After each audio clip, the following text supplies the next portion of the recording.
Hello guys, and welcome back to yet another episode of Marvelous Videos. Today we have something extra special for all the Transformers fans out there. Among the many Autobots and Decepticons that we've seen through the years, I'm sure there has never been something like this particular character who caught the attention of the fans within seconds, all thanks to his incredible Pretender technique. Bludgeon is a Decepticon who never ceases to amaze us with his loyalty towards not just the Decepticon leaders, but to his homeland, Cybertron. And in today's video, we're going to explore everything about him. But before we go into our exploration, we have a very small request. If you like our content, please support us by subscribing to our channel. This is a small click for you, but for us it means a lot. Thank you. So let's get ready to dive into the story of this samurai Decepticon and his adventures through the Transformers world. Let's begin.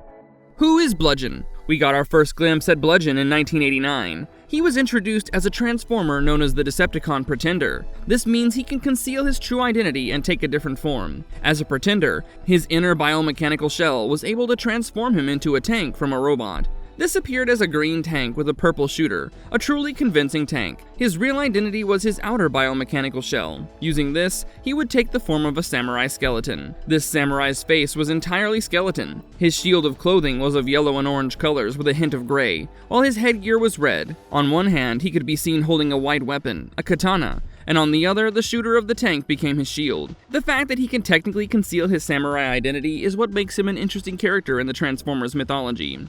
Bludgeon in Marvel Comics. In the world of the Transformers comics, Bludgeon was introduced to us as part of the Generation 1 continuity family. He made his first appearance in Transformers Volume 1, Issue 60, titled Yesterday's Heroes, written by Simon Furman. In this storyline, before we meet Bludgeon, a major event takes place in the homeworld of the Transformers, the metal planet known as Cybertron. The Autobots decide to fight against the Decepticons. Led by Jazz, Grimlock, and Bumblebee, the Autobots stage a surprise attack of the Decepticons and manage to win the fight. Now they're getting ready to head to Earth to offer their assistance to Optimus Prime. Meanwhile, on Earth, their leader Optimus Prime seems to have lost all hope of ever winning against the Decepticons after the death of Ratchet. He's tired of seeing his fellow Autobots lose their lives, and has started to find this war between the two factions a bit meaningless. But the other Autobots are trying to devise a plan to motivate him. At the same time, the news of the raids done by the Autobots has reached the Royal Palace. When the Decepticon leader, Lord Thunderwing, hears of this, he's enraged. He wants to smash the resistance movement of the Autobots, and in order to do that, he forms a Mayhem Attack Squad. This is when we first meet Bludgeon, because he'll lead the Mayhem Attack Squad. With a scary look on his face, Bludgeon is ready to take down Jazz, Grimlock, and Bumblebee,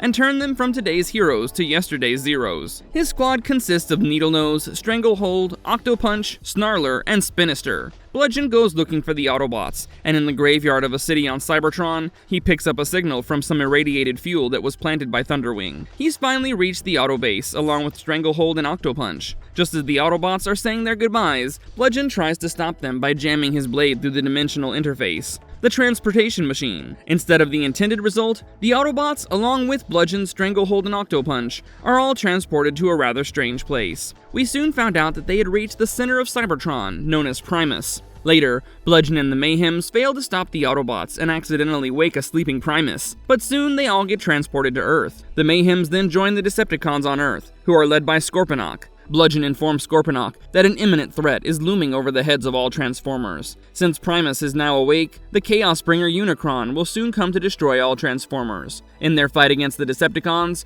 Optimus Prime finally realizes he must join forces with Scorponok to defeat Unicron, so he surrenders. Instead of allying his forces with Prime, Scorponok decides to imprison all the surrendered Autobots with the help of Bludgeon and the other Decepticons. At the same time, there's another faction of Decepticons who are planning to attack Scorponok and his forces. They believe that Scorponok has led to the downfall of the Decepticons, so he must die. During the Decepticon Civil War, Bludgeon fights side by side with Scorponok, but soon they're all transported back to Cybertron by Primus. When Unicron finally arrived, ready for battle, Bludgeon ran like a coward. Eventually, when Optimus Prime sacrificed himself to save everyone, Bludgeon was right there, standing over Prime's body as he died. Soon, the alliance between the Autobots and the Decepticons seemed weak, so Bludgeon came up with a plan with Croc because he didn't want a peaceful alliance to continue. In front of everyone, he was trying to maintain peace, but behind their backs, he was plotting to drive a wedge between the Autobots and the Decepticons with Croc. The Autobots thought of a plan, as Cybertron was tearing apart due to the aftermath of the battle between Unicron and the Transformers. They suggested that both the Autobots and the Decepticons start fresh on a new planet,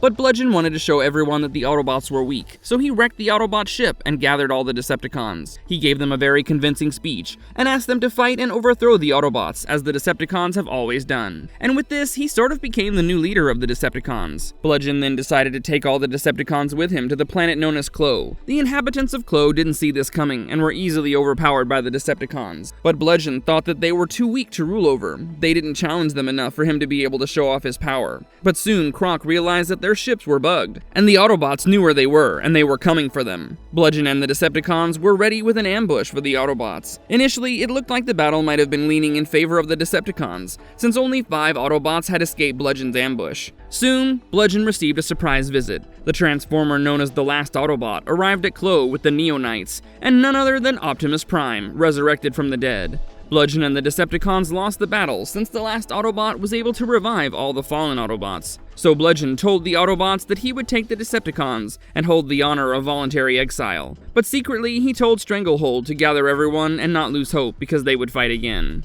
Bludgeon decided to prepare himself for a future battle, and was concerned about leading the Decepticons. That's when they decided that they needed someone even more ruthless in charge. So he made a trip down to Earth to visit the wreckage of the Ark to retrieve the deactivated body of Megatron. Then, along with a few Decepticons, Bludgeon decided to follow Grimlock and the Dinobots. This led him to Hydrus 4, a medical facility that's the source of a strange energy known as Nucleon. Bludgeon then created a Holocaust trigger with the help of the Decepticons and trapped Grimlock and the Dinobots. Instead of killing all of them, he chose to keep them alive because he wanted them to witness the rise of Megatron. Until that happened, he was more than happy to let the other Decepticons torture them endlessly. But soon, an entire army of Autobots reached Hydrus 4 after tracking the Dinobots. Bludgeon realized that they might be outnumbered, so he rushed through Megatron's revival because he needed him to take down Optimus Prime. But little did he know that one of the Dinobots was preparing himself for a fight. The Dinobot known as Swoop managed to take control of one of the medical machines and used it to rip Bludgeon apart, down to his very core pieces, killing him in the end.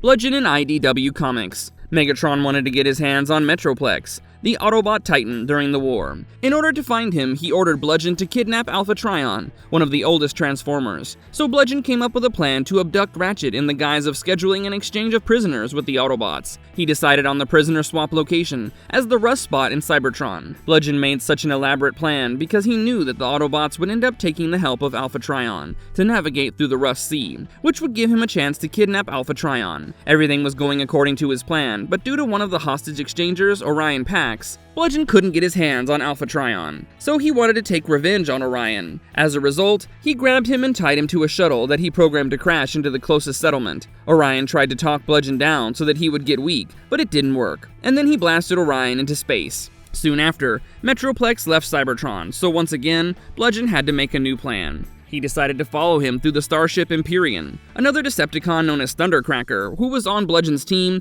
picked up a signal and tracked down Metroplex to a strange planetoid that was inhabited by some aliens. So in order to smoothly abduct Metroplex without anyone tampering with his plan, Bludgeon went on a rampage and ordered planetary bombing. This might have been a bad call on Bludgeon's part, since some of the Autobots noticed this bombing, and they were ready to come fight the enemy. Within minutes, the Autobots destroyed the Empyrean, and Bludgeon was forced to abandon ship. He and his unit tried fighting the Autobots, but they knew they would lose, so Bludgeon made them safely retreat.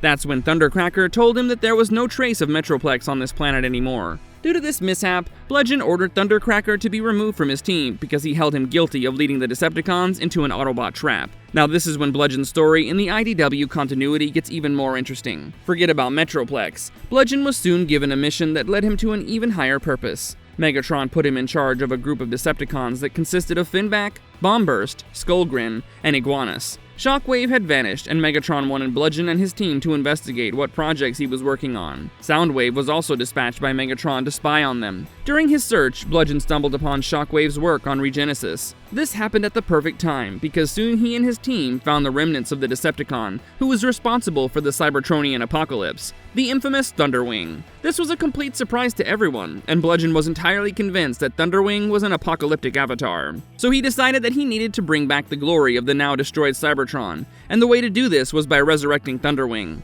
His subordinates agreed with him, and the plan for the rebirth of Cybertron began. As if that wasn't enough, they also experimented with Thunderwing's banned polydermal grafting experiments, in the hope of developing some super shells for themselves. For their plan to work, they needed Ultra Energon, which is an artificially created energon that's essential for Shockwave's Regenesis project, so they went to Earth to extract some of it. Soundwave, who was still following them, thought they were about to sell the energon and wanted his share of the profits. But when he approached them, he found out about Bludgeon's resurrection plan for Thunderwing. Realizing the level of damage it would cause, Soundwave tried to stop them, but to no avail. Instead, he made the Decepticon lock him in his alt mode, with the help of one of Shockwave's inventions. They then triggered a volcanic eruption before orbiting back to Cybertron. The resurrection plan took years and years of Bludgeon's time, precisely 23 years. That's when Jetfire and his Technobots stumbled upon it. Their ship picked up a signal from the Ultra Energon and decided to land in Cybertron to investigate it. Unfortunately, they were taken hostage by the Decepticons, and Bludgeon decided to use them as raw materials for their super shells. Bludgeon wanted to gloat a little in front of Jetfire,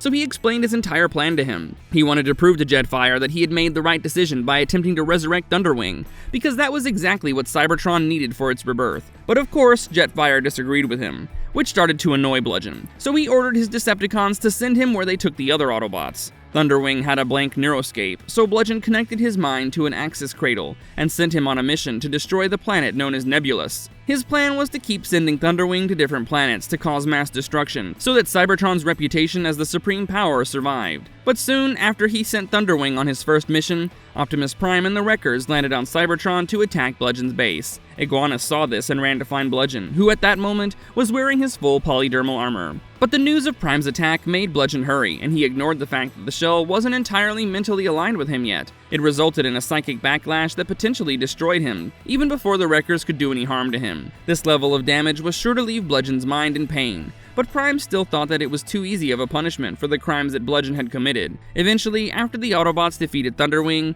Bludgeon was moved to Garrus 9, where Fortress Maximus removed his spark, the core of a Transformer's life, and kept it in the rig. Other appearances of Bludgeon. Bludgeon's character appears in the continuity of the Dreamwave Armada comics. Here, a different version of him comes from an unspecified alternate reality. Alongside Thunderwing, Dirge, and Scourge, Bludgeon was made part of Galvatron's unit of heralds. Together, they were all sent to get ready for Unicron's arrival in Cybertron. His task was to remain at the gates of the Decepticon base and guard it with his life. When Jetfire's Autobot unit arrived at the base, Bludgeon fought hard and stood his ground. Soon, however, the Autobots were able to discover the weakness in his Metallikato technique. Due to this, Bludgeon had no other option but to retreat, and in the process, he left his Pretender shell behind. Later, when Jetfire tried to use the Space Bridge portal, Bludgeon returned with the other Decepticons and wanted to stop him. Unfortunately, he and the other heralds got blown up in the process. Bludgeon's character also appeared in Devil's Due G.I. Joe vs. Transformers continuity. Here, he's seen battling Optimus Prime several times. Initially, the moment when the Matrix of Leadership was given to Optimus Prime, Bludgeon tried to kill him, but as you might have guessed, he failed. Later, he went to Earth along with the Pretender monsters to witness the destruction of the planet at the hands of Unicron, but the Chinese Air Force shot all of them down, and as a result, their shells were destroyed. They then formed an alliance with Cobra La, the Underground Kingdom. They helped the Pretender monsters by giving them Pretender shells that practically saved their lives. The Cobra La had their hidden lair beneath Tibet in the caves. In 1978, out of curiosity, the Adventure Team came too close to this lair, which is when Bludgeon killed Atomic Man to protect them. Several years later, Optimus Prime tried to invade the Cobra La caves, and Bludgeon was seen fighting him once again. This time, he could at least burn Prime. But then Prime tore apart the Pretender shell chest off of Bludgeon. Clearly sick of losing to him, Bludgeon got enraged and he lost his composure during the battle and accidentally fell off a cliff. But Prime was still kind enough to try and save him. This went beyond Bludgeon's principles since he believed in the philosophy of merciless death and destruction, so he chose to fall instead. Powers and abilities of Bludgeon. At this point, I'm sure you know that when it comes to battle, Bludgeon becomes a full-blown killing machine and shows no mercy to anyone. His skills made him a master of physical combat, and he never leaves a teammate behind, no matter how difficult the opponent might be. He's also trained in the ancient and banned Cybertronian martial technique of Metallikato, which is a discipline of identifying an opponent's weak points and using them to maximize their impact. He's also thoroughly researched Cybertron's ancient and mystic traditions, particularly the mythical teachings of the Ultimate Warrior, and he believes himself to be a pupil of him. However, he considered his studies to be exclusive and never discusses them with anyone else, because doing so might reveal some of his weaknesses. One of Bludgeon's strongest suits is close combat. He's a legend at it, and barely anyone can defeat him. Out of all the pretenders in the universe of the Transformers, Bludgeon is among the select few who have the strongest bonds with their outer shell. In fact, the organic muscular structure of his outer shell gives him exceptional mobility and lightning-fast reflexes. He doesn't possess any ranged weaponry as part of his shell. Instead, he uses a diamond-hard microserrated katana. Combined with his exceptional martial arts skills, the katana gives him an edge over any other Transformer on the same weaponry level as him. Although the katana does not have any enhancements, Bludgeon is a master at using it, which makes it the deadliest weapon he possesses. His outer shell form turns into a tank as a pretender, while in this form, he's armed with an electro-pulse cannon. Even though he might seem weaker and smaller as a tank, his martial arts skills are still a part of him. When he appears as a skeletal samurai, Bludgeon barely has any weaknesses due to his art of Metallikato. However, when he appears as a tank, he loses his agility, which puts him at a disadvantage. This is why you rarely see him in this form during a battle. Marvelous verdict. Well guys, with that, we've come to the end of yet another marvelous video. Bludgeon's character has gone through several significant plots in the universe of the Transformers. Needless to say, he's definitely a timeless character who has been cherished by the Transformers fans for quite a while. After all, he's someone who can literally change himself into a fighter tank. Although his pretender shell has its weaknesses, his skeletal samurai form is nearly unbeatable due to the ancient art of Metallikato. To top it all off, there have been countless times where he's proven himself to be a worthy opponent against the great and mighty Optimus Prime. So what are some of the things that you like about this Transformer Decepticon? Do you think he can beat the other Decepticons in battle? Among the many story arcs that he's a part of, which one is your favorite? And what characters from the Transformers universe would you like for us to explore? Let us all know about it in the comments down below. And if you liked this video, don't forget to hit the like and subscribe button on your way out. It means the world to us when you help us grow. Until next time guys, it's goodbye, have a good one.